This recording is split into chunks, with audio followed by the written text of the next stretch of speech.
Welcome to Feature Friday, where we explore all the cool functions of our Roof Wizard software. Today I'd like to talk about a function that we call single line, which is a little bit misleading in context, but let's have a look and you'll see what I mean.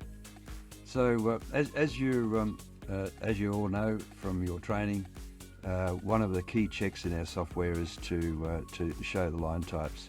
So that tells us what category of line we're looking at. So this is a fascia and gutter line, brackets 1 indicating story number 1, which will determine the installer's pay rate schedule to be used. And I've already modified this line to be a user-defined line, and I've called it parapet cap.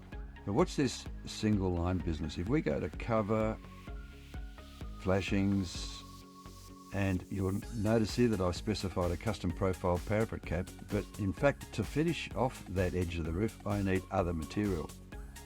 If we use the single line function, select single line, select the line that we're applying this to, we get the opportunity to add other materials. So let's just let's add a couple of things. So I'm going to add a flashing just to this line. Got a big list, so it took a while to find. So I might want to find a flashing type, and I want a particular type of a gable flashing that's got to go there alongside of my parapet. So I want one of those on there, and I might want something else there as well. So let's have one of those. So now I've got two flashings. In addition to my regulation parapet cap, I've got another couple of flashing items. Now this could be a sidewall flashing, an end wall flashing, or anything at all. So on that line, and only that line at the moment, I've got my regular parapet plus these other two trim items on this one line. It's possible that every now and then you get a unique situation where you want those two items, but you actually don't want the standard one. So you just say, don't report that, but report the other two, and then I hit OK.